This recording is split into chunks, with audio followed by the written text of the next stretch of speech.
You're now tapped into Mr. Keeyzo's Corner. Welcome back, my people.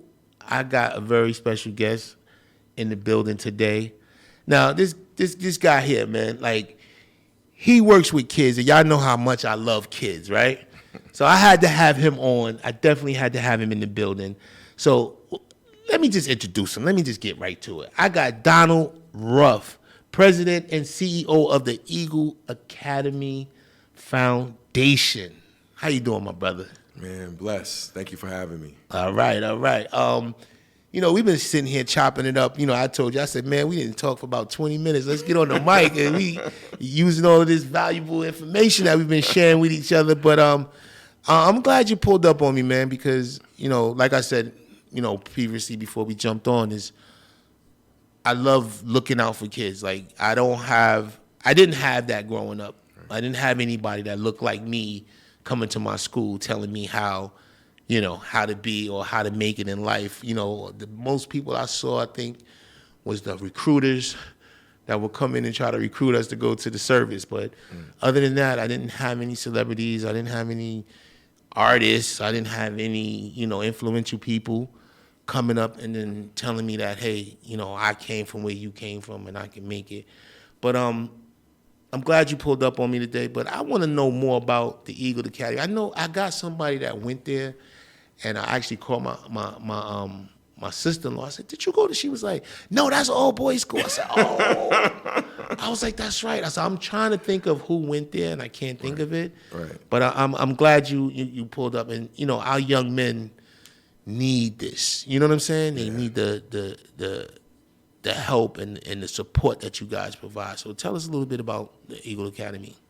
Oh, man. So the Eagle Academy Young Men, I'll start there, was founded back in 2004 by the 100 Black men of New York City. Yeah.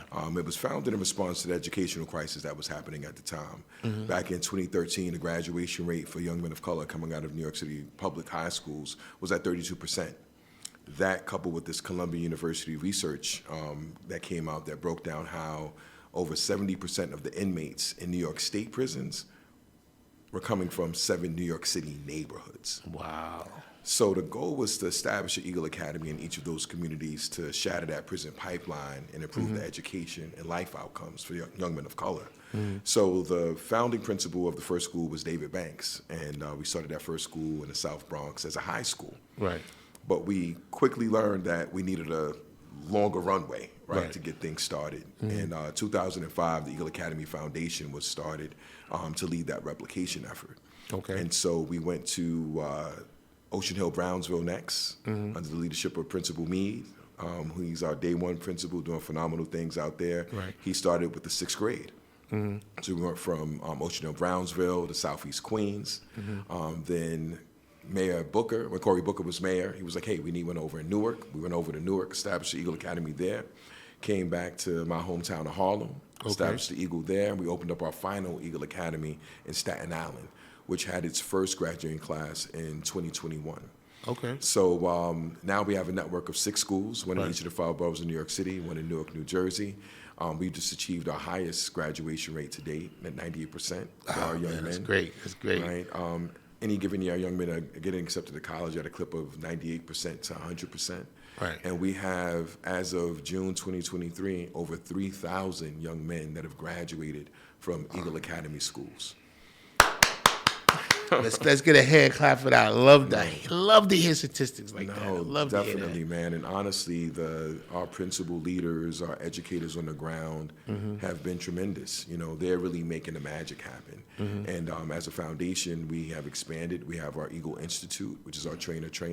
You know, for other systems that are looking to establish all-male public schools, we help them on that journey. Okay. We actually work with the LA Unified School District and help them establish their first all-male public school. We're currently working with Buffalo Public Schools to do the same thing. And we also have a new initiative, you know, with us being at this for so long and having so many alumni, we reached out to our alumni to kind of just see how they were doing. And just based on those conversations and the feedback, it really birthed this next chapter of our work called Eagle Soaring Beyond. Oh man, that's and we was talking. That's big. First of all, let me tell you that. But we were talking earlier, and I was telling you that, like, I'm really focused into the kids and the young men, because you can deal with grown people and try to tell them how to expand their business, which is great. My guys do that. Jay and Damon, they actually help entrepreneurs, further their businesses. Yes.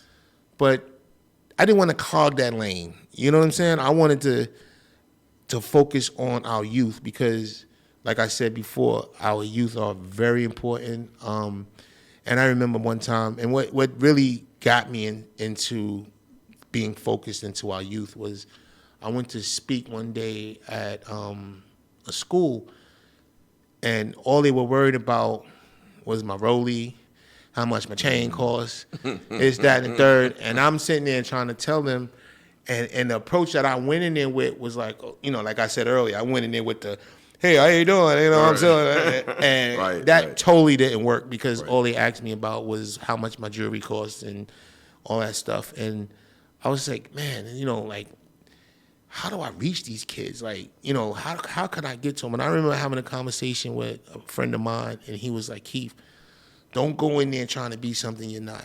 Right. You connect with people. So go in there and talk to those people, those kids, the same way you talk to everybody else. Right. And if that don't work, dinner on me. So I was like, I wasn't thinking about the dinner. That was great advice. Yeah, I wasn't thinking about the dinner, but I was like, you know what? Let me go in there and, like, really sit down and get at these kids. Mm-hmm. So the next time I went and I did that, the reception to that was 100% better.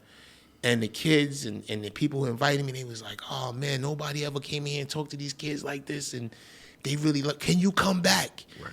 And every time I went back, I had the same response, the same, a better response. And I was like, I think this is where it's at for me, Yeah. And then even with family and I'm like a counselor. Like, everybody want to call me and be like, yo, Keith, what you think about this? So I'm always trying to help people get better, especially these kids. Like, you're not going to change everybody. Right. But if you can change one or two that can really make a difference and show them, like, hey, I came from where you came from, but I made it out. Yes. And I think the more that I've started going out there and speaking to kids, and then, whether it was elementary, junior high, high school, it was the same response across the board. So, and I always gave out my number, like, yeah, I want to call. And they was like, you give me your number. I'm like, listen, if you need to call me, don't call me on no bull jump. You know what I'm saying? Right. If you need to call me and let's talk. And if you need somebody. So that for me was really big. So I'm glad you came down, man, and chopped it up with me. But what other plans that, I know you're doing so many things, but please share some other plans that you got going on. It's so interesting just hearing that story. I think most people fail to realize that young people connect with the person before they connect with anything that's coming out of your mouth. Right. And I think we're in a space these days where authenticity rules. Right. So with you coming being your authentic self, that resonated, with so many young people. And that's how I actually got into the work. Man, I grew up in Polo Ground Projects in Harlem, right across the street from Rucker Park. And I was one of the kids that I now serve. Right. I grew up, I'm the product of a single parent household. My mom's had me when she was 19 years old. I was raised by all women, my aunts in the house. Sound like me. You know what I'm saying? And, I'm first generation college student, but there was a program that really changed my life. I'm an alum of the Oliver Scholars Program. At the time, it was called the Oliver Program. And what they did is they took high-achieving, low-income public school students out of public junior high schools and placed them into private high schools. So I ended up going to a private school on a full-ride scholarship. Wow. Man, I didn't even know I was poor or considered poor until I went to private school. Right? It hit hard, right? I still remember to this day going to this kid's house, and I'm like, oh, you live in a nice building. He was like, this is my house. And we go inside, and I was like, hey, where's your room? It's like, this is my floor. The kid had his own bedroom, living room, kitchen. Bathroom. I had never been in the brownstone, right? Right. Meanwhile, it's like 7 of us in a 3-bedroom apartment in Polar Grounds. Right. So when I got home, I was like, do we all know we doing bad? But we were rich on love, man. But it was that program that really changed my life and showed me the differences that were happening in public versus private education, going from a classroom of 30 kids to a classroom of 12 to 15, and then the opportunities being so plentiful. So to be quite honest, man, I've probably spent my entire career trying to level that playing field and giving young people from my circumstances that type of access. Right. And that is really the work of Eagle, you know. And in this next chapter, man, it's really about ecosystem building for us. Right. You know, about 4 or 5 years ago, we put out a survey to our alumni. At the time, we had about maybe 1,600 guys that had graduated. And we were simply curious about what his life been like post-Eagle. Right. How are you prepared? How are you not prepared? What should we be pouring into your younger Eagle brothers in the 6 through 12 space? How would you like to be supported as alumni? Because we haven't built out that part of the work yet. What are some of the challenges that you were facing? Man, we were shocked. We got like 700 responses back. Wow. You know, and what we heard was navigating microaggressions in the workplace, navigating microaggressions at predominantly white colleges and universities, the lack of professional mentorship, the challenge of securing internships, entry-level employment, early career employment, not being financially literate. Right. So, man, we took those survey results and proceeded to do some focus groups, some interviews with our alumni, current students, alumni families. And the conclusion that we came to in looking at the landscape is that the ecosystem for those guys to be successful after they left us did not exist. Yeah. Industry doesn't speak to higher ed. Higher ed doesn't speak to secondary schools. Right. And most community-based organizations are doing their own thing, doing great work, but it's individualized work. So in this next chapter that I'm co-writing with my team, with our principals, with our staff, is really about building that ecosystem. Right. And that's where Eagle Soar and Beyond was born, really listening to what our young people are telling us and what's needed. So Eagle Soar and Beyond is in 4 key components. The first is college access and success, which has always been a sweet spot for us, right? However, how do we do that differently? So in the past, we would tell kids, as soon as you get on the college campus, connect with financial aid, make sure your money is right. Connect with student support services, get your academic support, get your mental health and wellness support. Connect with career services so you can get the internship every summer, make sure you get that first job right out of college. The newest thing we're telling kids, connect with alumni affairs your freshman year. Your goal should be to connect with 5 to 10 alumni that are in that career path that you're interested in going into. That you can get into, yeah. That's going to lead you to potential job opportunity. That's going to help you build your network. That's going to provide you with mentorship. And from their lived experience, you will learn more than what you will learn in any classroom while you're in school. So how do they start to build their own ecosystem? So that's one part of it. But also engaging with higher ed differently. There's been a narrative around crippling debt going to college. Right? And so when we started to see some of our young men end up being poorer than when we met them because of student loan debt, we saw a kid with a 4-year degree getting a job at BJ's that he could have got right out of high school. The math ain't math, and we got to do something different. Right? And so it's also about how are we writing a book on earning and learning. Right? It shouldn't be an either or, but what are the industries that provide tuition reimbursement, that provide tuition forgiveness? How do we start to highlight these things for our young people and show them a different way? So that's college access to success. The next is workforce readiness. Why should you have to learn how to be effective in the workforce after you leave school? So how can we embed that in a 6 through 12 space where kids are not just simply graduating with a high school diploma, but graduating with an employable skill set, and or certification? So for the past 2 years, man, we launched the Career Pathways Expo. And with the Career Pathways Expo, this was initially established to focus on students who are thinking about into the workforce right out of high school. Because typically across this country, those kids are afterthoughts because the college process is so ingrained in what the senior year experience is.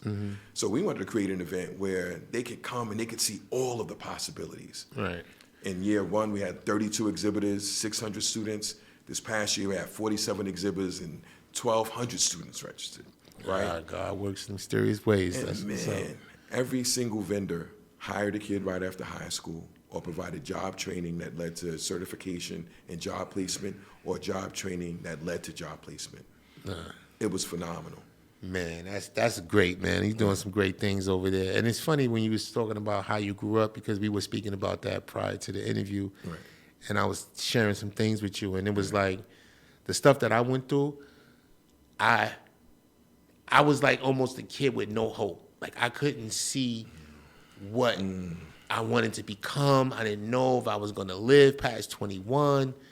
And the thing that changed my life, because I almost died at 17 in a car accident, driving a stolen car, just doing things I wasn't supposed to be doing.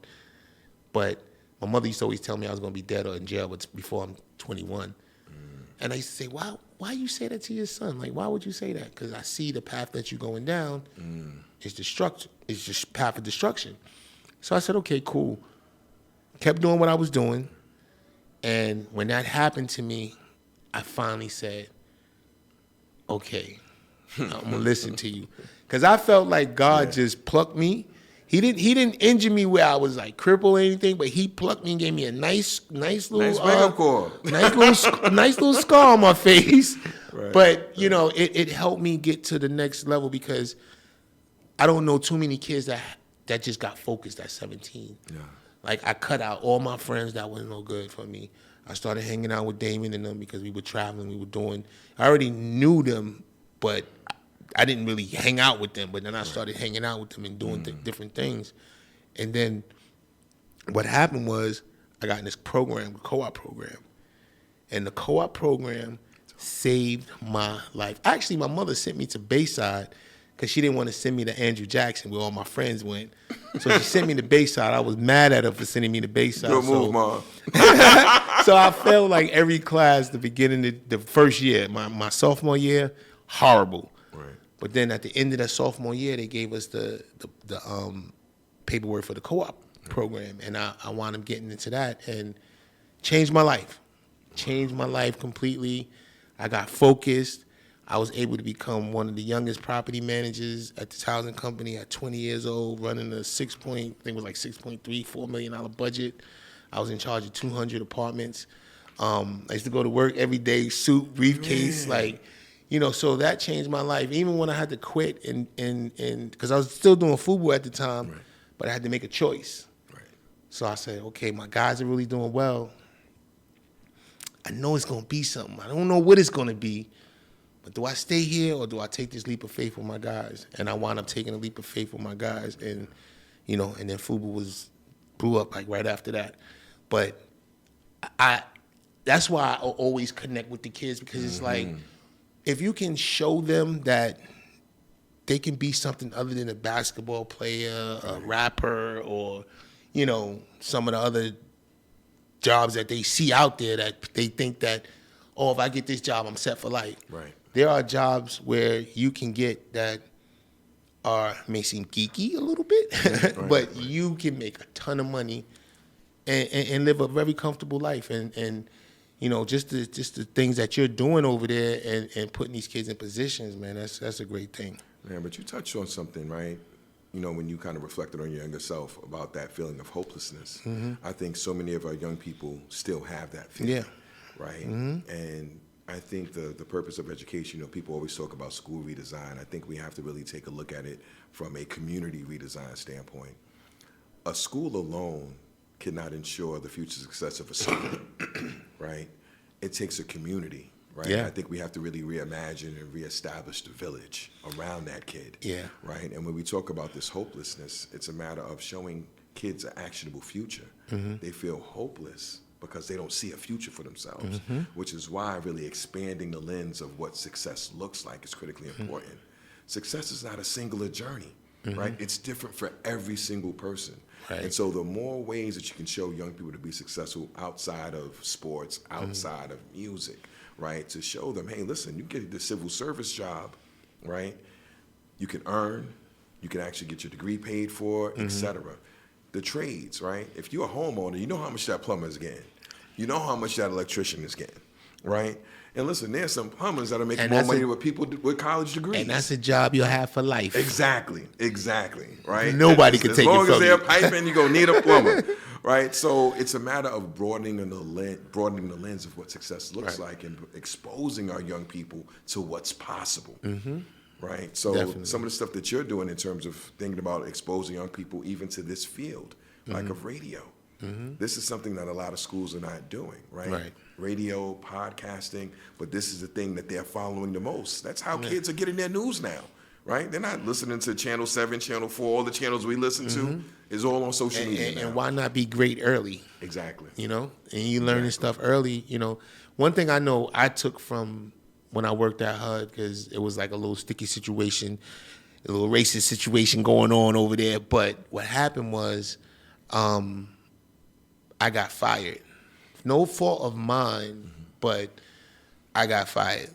And when I got fired, I was like, wow, I just got fired. I'm thinking I was going to be the next, president of HUD. I was going to be working in the White House and all kind of stuff, right? So when I did get fired, I said to myself, I will never let that happen to me again.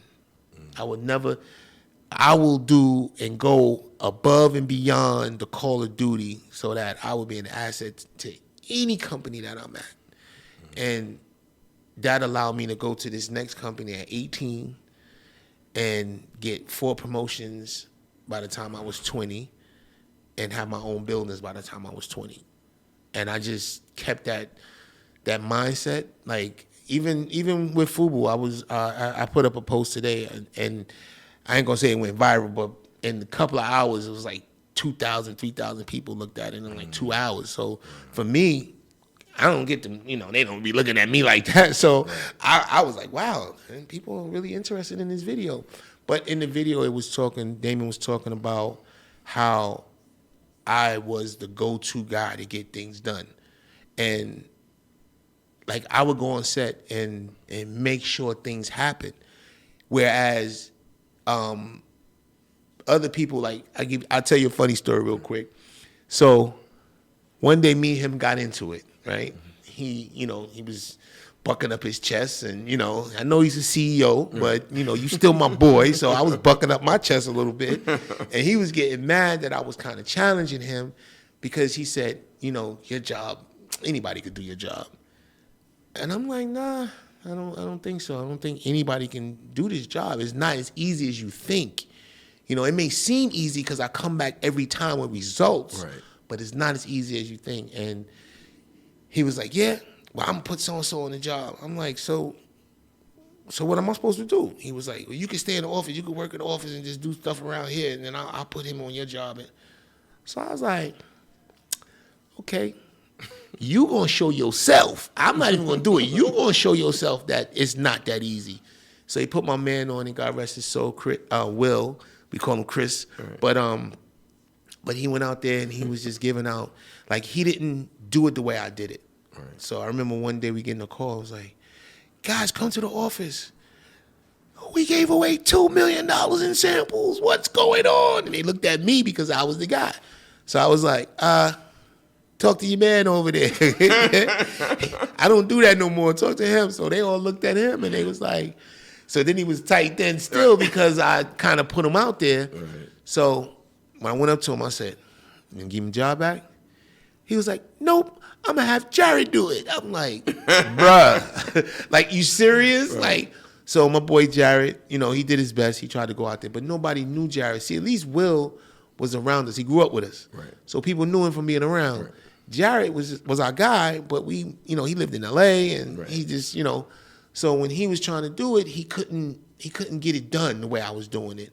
And I remember it was one big video that we wanted to be in. So he said, Keith, I said, Damon, you gonna send me to the video, let me knock it out. Nope, Jared's gonna do it. I was like, okay. Now the previous video, he wasn't able to get anything on. And in this video, he came back and Damon was like, so how do we do? He was like, man, I couldn't get nothing in that video. I couldn't even get past the stylist. And because they didn't have that, like my face was known as one of the founders of FUBU. So right, I don't care who I went to up on set. If it was the stylist, if I didn't know her in 5 minutes, somebody that knew her introduced me to her or him. And it just was that type of vibe. So he finally had turned around and was like, bruh, all right, you got it. Your job is harder than I thought it was easy, but obviously easy because these dudes coming back with nothing. So, sometimes people will look at you like, hey,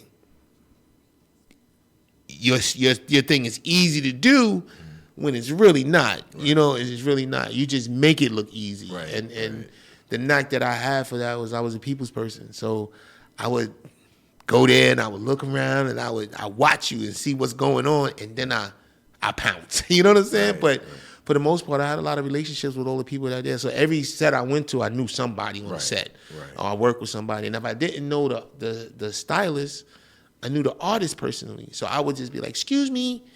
And they'd be like, Keith, where you going? I'm going, where's the trailer? Over here? All right, let me go over here. And how I did it was I would style it first. So I wouldn't just bring a bunch of clothes. I would go in the warehouse and on the line sheet, and I would say, okay, this leather jacket go with this, or I'm gonna throw this with that, and then give them this hoodie and boom, boom, boom. And then I would give them the whole. Then I would pack it up and take it. So as I pull it out, I'm like, yo, boom. What about this with the leather jacket? Bam. Oh, hold up, let me give you the bucket hat. Boom. And I'll be in there doing just that. Right. And they loved it. And it was like, oh man, I'm wearing this one. And once they committed to one, they wore it. And I was like, I just need one look. As long as I got one look, I'm good. So, but anything else you want us to know, bro? No, first of all, I'm so happy that you're sharing your story with young people.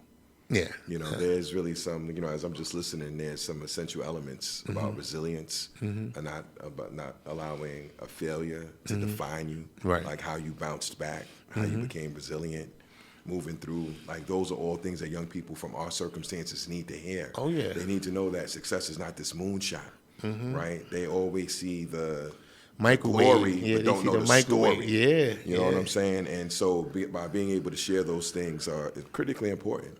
Yeah, man, but I got a bunch of stories, man, and I share with these kids. And that's why I say they relate to me, because they can hear it in my voice and see I'm telling the truth and I'm real. You know what I'm saying? It's not. It's sincere. Yeah, it's not that BS that people come and start hitting you with the, oh yeah, Yeah. I remember one time, real quick, I don't want to take too much time, but I went to go speak at what is that school?